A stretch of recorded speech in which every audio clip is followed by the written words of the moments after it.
quero convidá-lo a abrir a sua Bíblia comigo no livro de Gênesis. Nós vamos estudar os capítulos de número 6 e 7. E se você é um ouvinte atento, você deve estar se perguntando, pastor, e o capítulo 5? Nós saltamos, pois ele ficou sob a responsabilidade do reverendo Lucas Machado. No próximo final de semana, ele estará ministrando a palavra para a nossa igreja e ele vai fazê-lo a partir de Gênesis 5.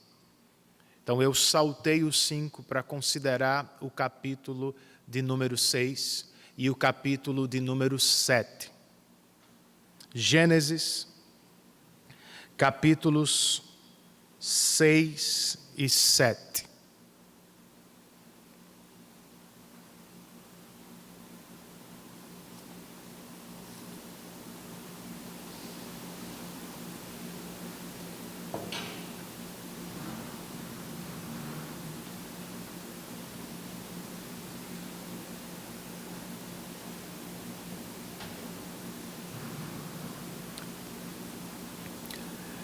Não sei vocês, mas eu confesso que desanimei com os últimos decretos. As coisas estavam acontecendo. Aulas, cultos, vacina. A sensação era que aos poucos retomaríamos a normalidade. De repente, porém, veio um novo período de restrições. E agora, irmãos? Até quando? Aguentamos mais um lockdown? E mais importante ainda, como lutamos contra o desânimo que nos tenta nesta hora difícil? O pastor John Piper, em um de seus livros, escreve: enquanto o rio se movimenta para o mar, vez por outra ele faz curvas para trás. Assim são os caminhos de Deus, escreve Piper, pois o Senhor raramente se move em linha reta. O caminho para o alto quase sempre passa por baixos. É verdade, queridos. Os caminhos de Deus muitas vezes nos parecem estranhos. Mas de uma coisa, nós podemos estar absolutamente certos.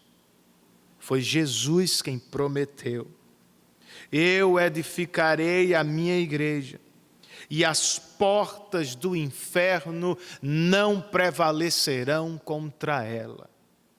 Nosso Senhor, queridos irmãos, está comprometido com este propósito. E nenhum acontecimento na história vai impedi-lo. Como veremos nestes próximos sermões, nem mesmo o dilúvio porá fim ao propósito de Deus de preservar um povo para si. Portanto, confiemos nele. E enquanto estudamos o texto sagrado, encontremos ânimo, força para perseverar. Vamos ler, para começar, o verso de número 8 do capítulo 6. Gênesis, capítulo 6, versículo de número 8. O texto inspirado nos diz: a Noé, porém, o Senhor mostrou benevolência. Vamos orar mais uma vez? Senhor, nós queremos bendizer o Teu nome pela ferramenta que temos, pelos irmãos que nos servem nesta hora e que nos possibilitam cultuar o Teu nome, que nos assistem enquanto Igreja Presbiteriana do Bairro dos Estados. E agora que nos aproximamos de Tua Palavra, Senhor, nós Te rogamos, Espírito Santo, use-a para fortalecer a nossa alma, pois nós queremos repetir as palavras do salmista, que há muito tempo escreveu: Tua palavra é o meu consolo no sofrimento. Tua promessa é o que me dá vida.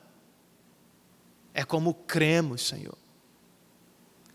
E por isso, neste dia que se chama pelo Teu nome, nós nos colocamos diante de Tua palavra, na expectativa de que vamos ouvir a Tua voz. Fale conosco. Em nome de Jesus e para a glória dele nós oramos. Amém.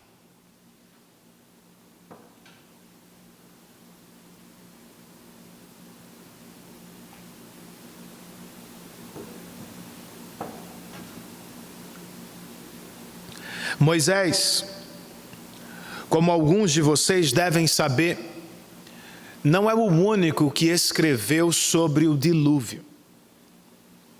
Os mesopotâmicos, por exemplo, tinham sua própria versão deste grande e devastador evento do passado. Segundo o que escreveram, os deuses irados trouxeram o dilúvio por causa do barulho dos homens.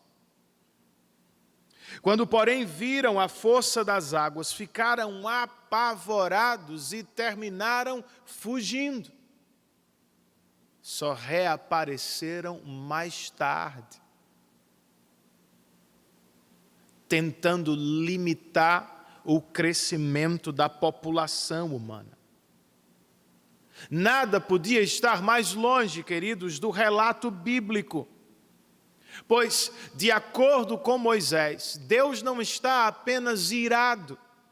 O Senhor está profundamente triste com o avanço do pecado. E diferentemente dos deuses pagãos da Mesopotâmia, o nosso Deus não fugiu quando viu as águas. Ele mandou, controlou e terminou o dilúvio como Deus totalmente soberano. E como havia feito no jardim do Éden, ele abençoou Noé e sua família, dizendo: sejam férteis e multipliquem-se, ou seja, ele não limitou o crescimento da população, ele o abençoou. Ainda assim, mesmo diante destas diferenças, nós precisamos perguntar qual é o objetivo do autor sagrado com este relato. O que é que Moisés quer comunicar, irmãos, com o registro do dilúvio? Segundo Sidney Greidanos, um estudioso de Gênesis, a mensagem de Moisés é a seguinte: apesar de condenar o mundo por causa do pecado da humanidade, Deus, em sua graça, vai continuar o seu reino na terra através da preservação de um remanescente. Tal mensagem, queridos, deve ter alcançado o coração dos hebreus escravos, que, como Noé em seus dias, eram fracos e poucos se comparados aos egípcios e aos cananeus. Os primeiros leitores de Gênesis se perguntavam como vamos deixar a poderosa nação do Egito. e como tomaremos a terra prometida? A resposta, segundo Moisés, é Deus. O Senhor vai julgar e condenar os povos aparentemente invencíveis. E vai continuar o seu reino na terra através da preservação de Israel. O mesmo o Senhor está fazendo agora, queridos. Apesar do avanço do pecado no mundo, Deus continua avançando o seu reino, fazendo prosperar o seu reino através da preservação de sua igreja. Essa mensagem também deve nos encher de ânimo e força em dias de crise. E a pergunta que precisamos fazer é: como vai acontecer? E o que podemos aprender com a primeira parte do relato do dilúvio? Vamos começar com a razão do dilúvio. Os 4 primeiros versos do capítulo 6 registram o seguinte: quando os homens começaram a multiplicar-se na terra e lhes nasceram filhas, os filhos de Deus viram que as filhas dos homens eram bonitas e escolheram para si aquelas que lhes agradaram. Então disse o Senhor: por causa da perversidade do homem, meu espírito não contenderá com ele para sempre, ele só viverá 120 anos. Naqueles dias havia nefilins na terra. E também posteriormente, quando os filhos de Deus possuíram as filhas dos homens e elas lhes deram filhos. Eles foram os heróis do passado, homens famosos. De acordo com o autor sagrado, a multiplicação e a perversidade da humanidade andavam de mãos dadas. A perversidade, como coloca um comentarista, é ressaltada aqui na demonização do casamento, na idolatria da violência e na abreviação da vida. Para melhor entender a situação, nós precisamos perguntar: quem são estes filhos de Deus na passagem? Ao longo da história, já foram identificados como os descendentes de Sete, anjos caídos, semideuses e governantes déspotas. E agora, pastor, como escolhemos?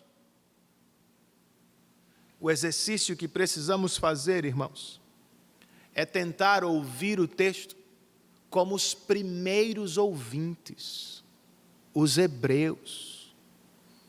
Onde eles estavam? No Egito. E como se via Faraó por lá? Como um Deus. Ao que tudo indica, os filhos de Deus deste capítulo, comenta João Calvino, são os primeiros homens poderosos e assustadores da história. Talvez fossem vistos mesmos como deuses ou semideuses, e certamente viviam sob a influência dos anjos caídos, dos demônios. Por isso foram idolatrados. Por isso tomaram as mulheres que queriam. E por isso Deus resolveu abreviar sua vida na terra. Os versos 5, 6 e 7 nos falam da avaliação do Senhor.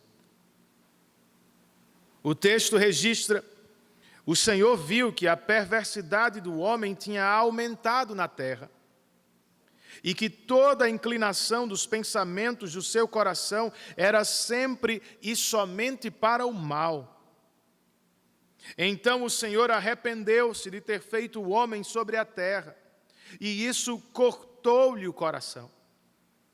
Disse o Senhor: farei desaparecer da face da terra o homem que criei, os homens e também os animais, grandes e pequenos, e as aves do céu. Arrependo-me de havê-los feito. Vamos por partes, queridos. Primeiro, toda a inclinação do seu coração era sempre e somente para o mal. Dificilmente encontraremos algo mais forte para descrever a perversidade do coração humano. E a ideia é: o homem que fora criado por Deus para conhecê-lo e adorá-lo, agora toma tudo o que recebeu de Deus e usa-o para autopromoção. O homem que deveria conhecer e adorar a Deus, usa tudo o que recebeu de Deus para se autopromover como se fosse um Deus.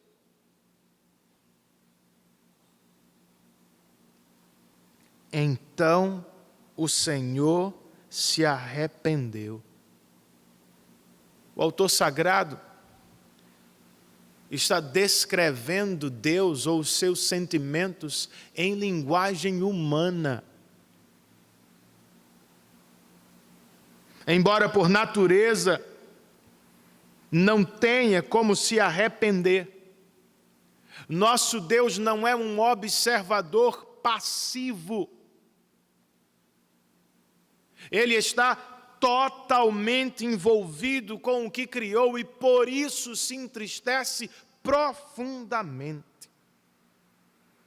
O que viu na terra cortou-lhe o coração. Por isso, o Senhor decidiu fazer desaparecer da terra o homem que criou. É uma declaração que antecipa e fundamenta o dilúvio que virá. Pastor, será uma destruição completa? Não haverá sobreviventes?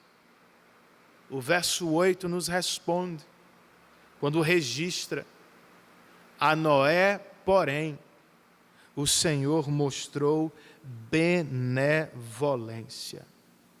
Em outras palavras, Moisés está nos dizendo que, apesar da destruição do dilúvio, por graça, Deus vai poupar Noé. A iniciativa, vejam, foi de Deus. Por graça, Deus resolveu preservar um remanescente em meio à destruição que estava por vir.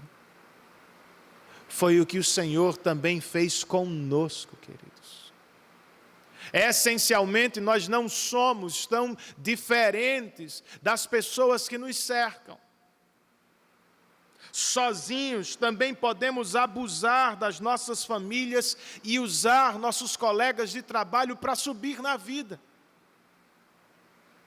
Tomados por ambição e poder, também podemos ser vistos, à semelhança dos contemporâneos de Noé, como monstros que assustam. Por que não somos monstros?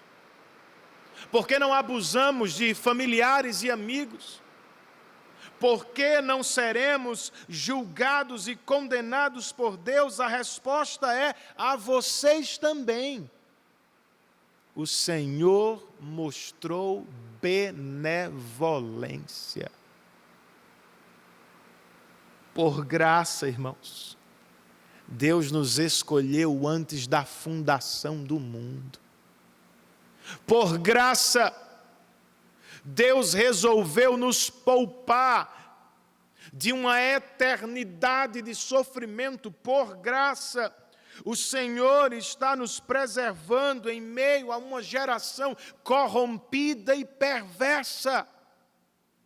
É por graça de Deus e não por nosso mérito. Por isso, meus irmãos, louvemos a Deus. Sim, vamos louvar ao Deus da graça e sejamos por este texto encorajados. Outra vez, como os hebreus seriam capazes de deixar a terra do poderoso Faraó? E como tomariam a terra dos gigantes cananeus? Eles parecem invencíveis, mas só parecem, irmãos. Pois assim como fez nos dias de Noé, Deus vai vencer os poderosos dos dias de Moisés. E eu lhes pergunto, vocês acham que o nosso Deus mudou? Nós não estamos nas mãos dos poderosos deste mundo. Nós estamos nas mãos do Todo-Poderoso que governa o universo. Em breve, por mais fortes que pareçam, os déspotas vão desaparecer desta terra e por graça nós seremos preservados para sempre. Se é assim que você crê, meu irmão, não se desespere nesta hora. Não se entristeça demais, minha irmã. O Senhor continua no controle. Ele não se afastou de seu povo. Ele vai nos levar até o fim para a glória de seu nome e a alegria dos nossos corações. Confiemos no Senhor, sejamos encorajados por esta mensagem e tenhamos cuidado, tenha você cuidado para não entristecer o seu Deus. Foi o que fizeram os homens do passado e de acordo com o que Paulo escreve aos Efésios, é o que até crentes podem fazer agora. Como crentes entristecem o Espírito, segundo Paulo, nós entristecemos o Espírito quando voltamos à nossa antiga forma de viver, ou seja, quando, como os contemporâneos de Noé, nós voltamos a viver como se fôssemos reis, deuses, donos da nossa própria vida. Não é o que Deus espera de nós, por isso Ele sofre. Não é a melhor maneira de viver, por isso nós sofremos às vezes. Se é o que você experimenta agora, e se o Espírito está lhe convencendo de seus pecados, volte-se para Deus o quanto antes. Pois há um dilúvio por vir. Depois de nos falar da razão do dilúvio, Moisés nos fala, em segundo lugar, sobre a preparação do dilúvio.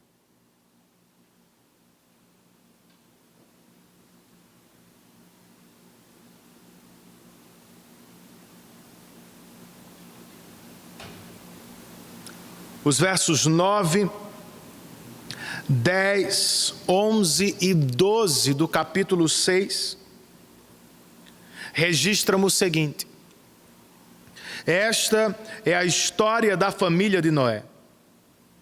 Noé era homem justo, íntegro entre o povo de sua época. Ele andava com Deus. Noé gerou 3 filhos, Sem, Cã e Jafé.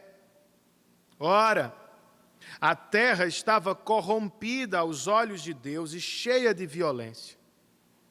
Ao ver como a terra se corrompera, pois toda a humanidade havia corrompido a sua conduta, Deus disse a Noé.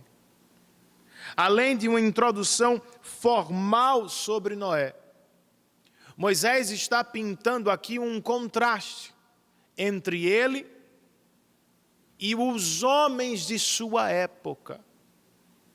Noé, de um lado, é descrito como alguém justo, íntegro e que andava com Deus. São 3 características que provam que, diferentemente de sua geração, Noé leva Deus a sério. Em contraste, seus contemporâneos são descritos 3 vezes também como homens e mulheres corrompidos. Pessoas que estragam e desfiguram a boa criação de Deus. Logo depois de compará-los, o texto sagrado nos mostra Deus distinguindo-os, separando-os. Vamos ler agora, queridos, o que temos entre os versos 13 e 21 do mesmo capítulo 6.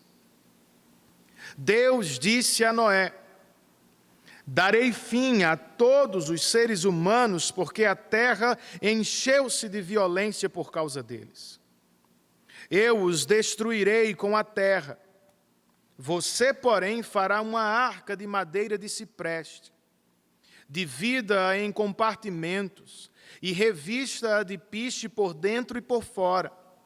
Faça-o com 135 metros de comprimento, 22 metros e meio de largura e 13 metros e meio de altura.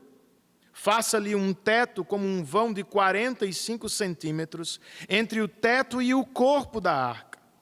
Coloque uma porta lateral na arca e faça um andar superior, um médio e um inferior.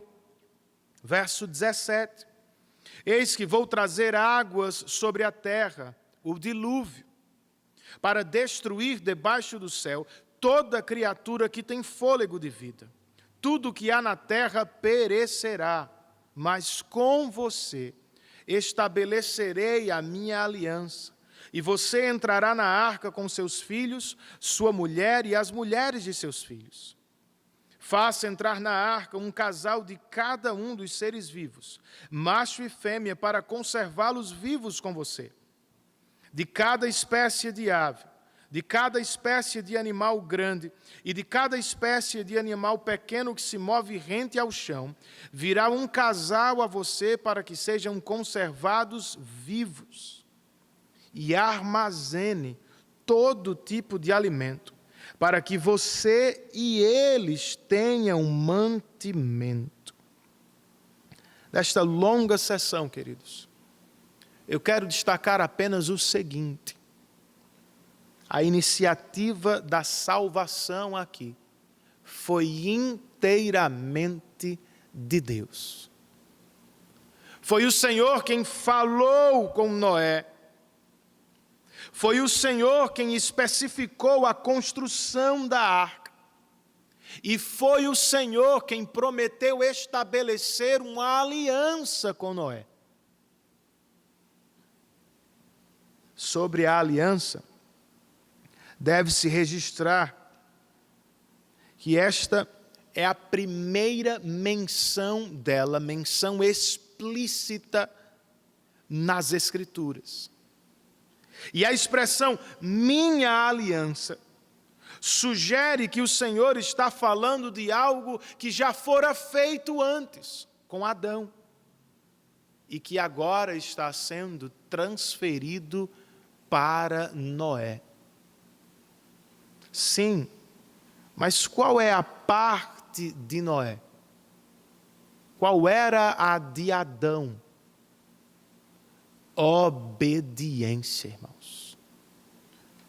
O último verso do capítulo 6 e os 5 primeiros do capítulo 7 nos contam: Noé fez tudo exatamente como Deus lhe tinha ordenado.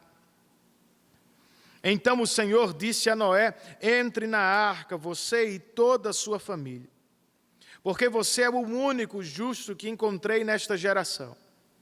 Leve com você 7 casais de cada espécie de animal puro, macho e fêmea, e um casal de cada espécie de animal impuro, macho e fêmea.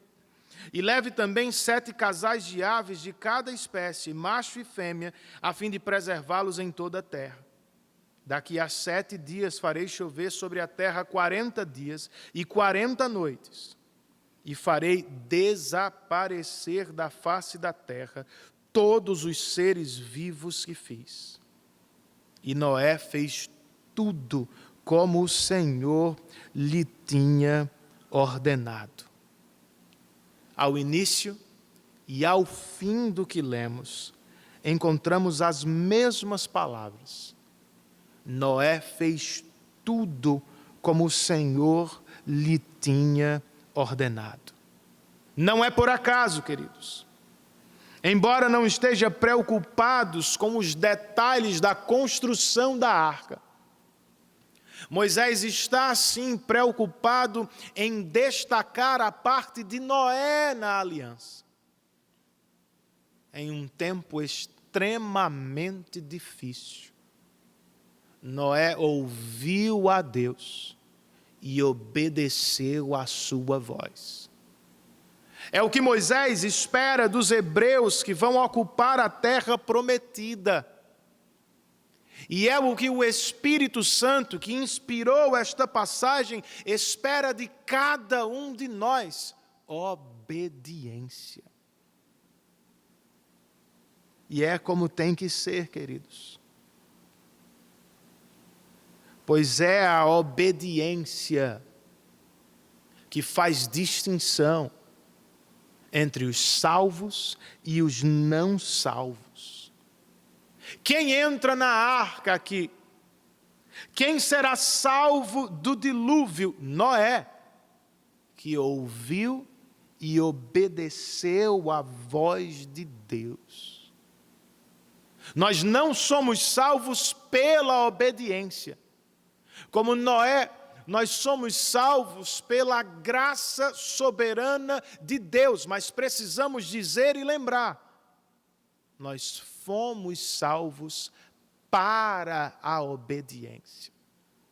Foi Jesus quem disse: se vocês me amam, obedecerão aos meus mandamentos. A obediência, portanto, é uma marca da salvação. Quer saber se de fato você é salvo? Procure por obediência à voz do Senhor. Ou procure pelo que Moisés diz de Noé. Quem é Noé?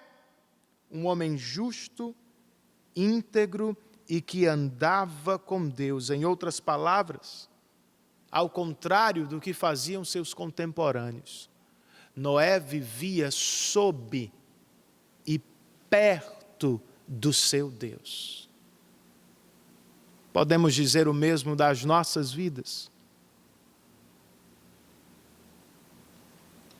Quando olham para você, é o que as pessoas enxergam. Um homem, uma mulher que leva a Deus a sério em tudo que diz, em tudo que faz, em tudo o que busca na vida. Ah, pastor, mas não é assim tão fácil. Eu sei. Não foi para Noé, irmãos. Então, como ele conseguiu? Como conseguimos obedecer à voz de Deus em um tempo tão difícil como o nosso? Percebam, Noé tinha uma vantagem: a voz de Deus. Diferentemente dos deuses pagãos da Mesopotâmia, que guardavam segredos, o Senhor confidenciou os próprios planos a Noé. Noé, eu vou destruir a humanidade, mas não se desespere. Resolvi salvar você e sua família. Noé, eu estou trazendo um dilúvio que vai acabar com esta terra, mas não desanime com você. Eu farei uma aliança de salvação para você e sua família. Noé não foi o único que ouviu a voz de Deus, irmãos. Embora raramente seja visível, escreve um comentarista, Deus sempre está presente na palavra. Por isso precisamos lembrar, nós não somos o povo da visão, nós somos o povo da audição. Como Noé, eu e vocês também podemos ouvir a voz de Deus na palavra.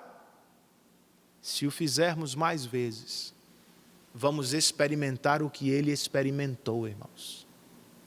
A palavra de Deus é a luz que dissipa as nossas trevas. É a paz que traz calma ao coração. É o meio usado pelo próprio Deus para aumentar a nossa fé em tempos de crise e para derrotar os nossos medos. Se é assim, não fique apavorado com o dilúvio de más notícias na TV. Concentre-se na palavra do seu Deus. Irmão em Cristo, não se deixe vencer pelo desânimo. Encha a sua mente com a esperança que jorra incansavelmente da palavra de Deus. E depois, como disse Pedro de Noé, sejamos todos pregadores da justiça de Deus, ou seja, vivamos de tal modo a apontar e ilustrar a nossa fé em tempos de crise. Em quem confiamos de verdade? Onde está a nossa esperança? O que você realmente espera desta vida? Era como Noé vivia.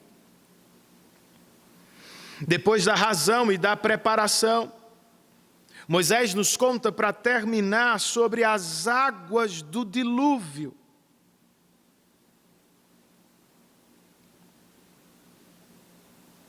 Os versos 6, 7, 8, 9 e 10 do capítulo 7 registram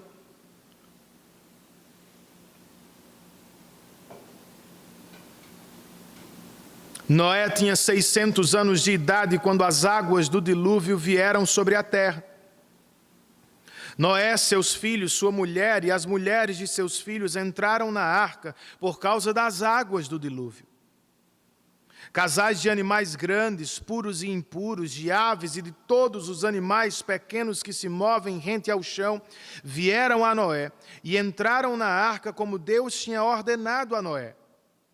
E depois dos 7 dias, as águas do dilúvio vieram sobre a terra por 3 vezes. Espero que você tenha notado. Moisés nos falou que as águas do dilúvio chegaram exatamente como Deus prometera.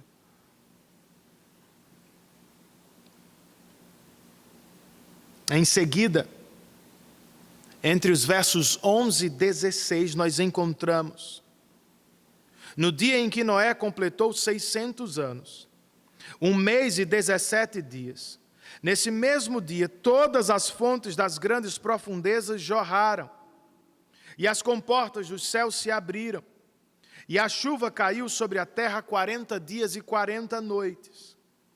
Naquele mesmo dia, Noé e seus filhos, Sem, Cam e Jafé, com sua mulher e com as mulheres de seus 3 filhos, entraram na arca.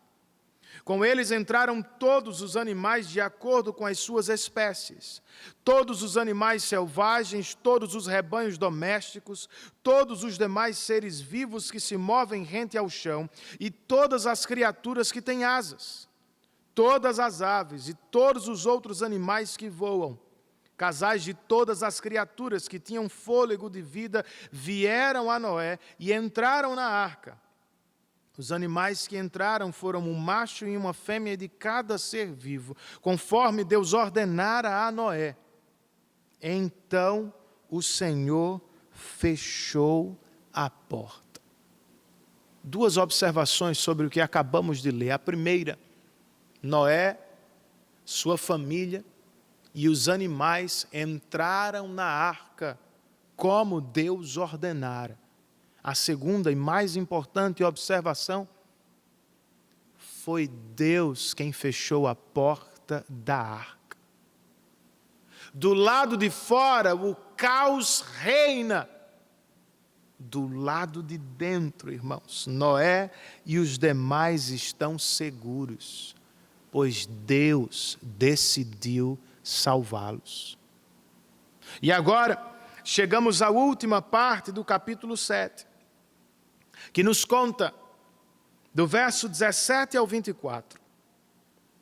40 dias durou o dilúvio, e as águas aumentaram e elevaram a arca acima da terra. As águas prevaleceram, aumentando muito sobre a terra, e a arca flutuava na superfície das águas. As águas dominavam cada vez mais a terra, e foram cobertas todas as altas montanhas debaixo do céu. As águas subiram até quase 7 metros acima das montanhas. Todos os seres vivos que se movem sobre a terra pereceram. Aves, rebanhos domésticos, animais selvagens, todas as pequenas criaturas que povoam a terra e toda a humanidade. Tudo o que havia em terra seca e tinha nas narinas o fôlego de vida morreu. Todos os seres vivos foram exterminados da face da terra. Tanto os homens como os animais grandes, os animais pequenos que se movem rente ao chão e as aves do céu foram exterminados da terra. Só restaram Noé e aqueles que com ele estavam na arca, e as águas prevaleceram sobre a terra 150 dias. Outra vez, a expressão que domina o que lemos é as águas. As águas aumentaram, subiram, dominaram e prevaleceram. E como resultado, todos os seres vivos, toda a humanidade, tudo que tinha fôlego de vida morreu. É uma cena e tanto. E certamente para os hebreus, ela retrata um dilúvio universal que exterminou da terra todo ser que respira. As águas, que antes foram cuidadosamente separadas por Deus, agora se juntam para destruir e purificar a criação corrompida pelo homem. E isso nos prova o seguinte, irmãos: Deus odeia o pecado e por causa dele condena o pecador. Foi o que fez no dilúvio, foi o que fez em Sodoma e Gomorra, foi o que fez na terra de Canaã, foi o que fez no deserto da peregrinação, foi o que fez no Calvário, onde Cristo morreu pelos pecados de seu povo. Todos esses juízos apontam para um juízo final e repentino de Deus. Como foi nos dias de Noé, disse Jesus. Assim também será na vinda do Filho do Homem. Pois nos dias de Noé, o povo vivia comendo e bebendo, casando-se e dando-se em casamento, até o dia em que Noé entrou na arca. e eles nada perceberam, até que veio o dilúvio e levou a todos. Assim conclui Jesus: acontecerá na vinda do Filho do Homem. A pergunta é, querido, você estará preparado? Mais cedo ou mais tarde, por meio do Covid-19, ou por meio de um câncer, porque teremos morrido, ou porque o Filho do Homem terá voltado, todos nós vamos comparecer perante o trono de Deus. Naquele dia, algo muito pior do que qualquer dilúvio, algo muito mais assustador do que qualquer pandemia vai acontecer. Deus vai separar os salvos dos não salvos, e sobre estes últimos vai derramar de seu juízo por toda a eternidade. É claro, não é o que eu quero para a sua vida. E graças a Deus, ainda há uma alternativa. Pois, embora esteja para derramar de seu juízo sobre a terra, por graça, Deus vai preservar um remanescente. Sim, foi o Senhor quem trouxe o dilúvio para a condenação dos pecadores, mas também foi o Senhor quem salvou Noé por meio da arca. Sim, foi o Senhor quem abriu as comportas dos céus, mas também foi o Senhor quem fechou a porta da arca para salvar e preservar Noé. O mesmo Ele fez na cruz do Calvário. Em Cristo, Deus condenou o pecado e perdoou o povo pecador a quem ama. Cristo, então, é o nosso lugar de refúgio. É a nossa arca em dias de dilúvio. Se você quer escapar, meu amigo, corra para Cristo. Entre pela porta que é Cristo. Se esconda sob as asas do seu Redentor. Pastor, como eu o faço? Se na divisão anterior você ouviu que a obediência é uma marca da salvação, nesta você precisa saber, a fé é outra. O autor de Hebreus escreveu: pela fé Noé, quando avisado a respeito de coisas que ainda não se viam, movido por santo temor, construiu uma arca para salvar sua família. Por meio da fé ele condenou o mundo e tornou-se herdeiro da justiça que é segundo a fé. É do que precisa, amigo, de fé. E segundo a Bíblia, fé é um dom de Deus. É o que Ele concede àqueles que escapam do seu juízo. Você a tem? Você tem fé salvífica? Noé não apenas dizia ter, ele provou que tinha fé quando construiu a arca para a sua salvação e de sua família. Você precisa fazer algo parecido. Você precisa dar passos que provem do lado de fora que há fé do lado de dentro. Se o Espírito lhe chama, venha a Cristo. Se Ele está convocando, tome a decisão de conhecer e seguir a Cristo. Como Noé, resolva liderar sua família no caminho da salvação. Mas a ideia é, se você tem fé, você vai vê-la. Nós vamos vê-la do lado de fora. E mais uma vez, irmãos, sejamos pregadores, como foi Noé, nas palavras do apóstolo Pedro.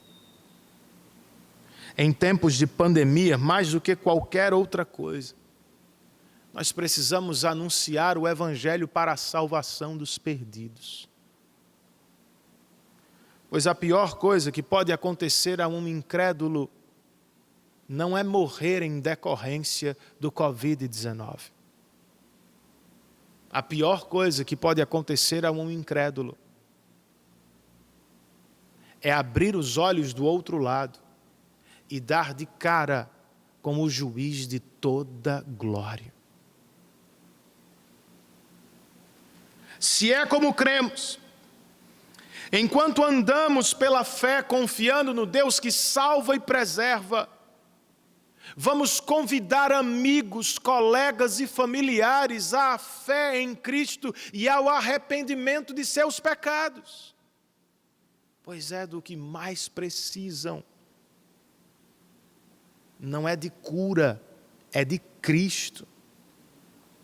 Não é de saúde, é de salvação eterna. Você concorda comigo? Se sim, vamos todos fazer guerra contra o desânimo que nos tenta neste tempo de pandemia. E em vez de nos entregarmos ao desespero da mente, a partir das inúmeras más notícias, vamos ouvir a voz do nosso Deus, irmãos. Se está confuso, lembre-se das palavras do pastor John Piper que citei mais cedo. Enquanto o rio se movimenta para o mar, vez por outra ele faz curvas para trás. Assim são os caminhos de Deus. O Senhor nem sempre se movimenta em linha reta, o caminho para o alto quase sempre passa por baixos, é assim mesmo. Se está com medo, lembre-se muito mais da promessa que Jesus nos fez. Eu edificarei a minha igreja, e as portas do inferno não prevalecerão contra ela. Jesus está totalmente comprometido com este propósito, irmãos. E nenhuma pandemia vai impedi-lo. Descansemos, portanto, como cantou o salmista, à sombra do Todo-Poderoso. E digamos com ele: Tu és o meu refúgio e a minha fortaleza, o meu Deus, em quem confio.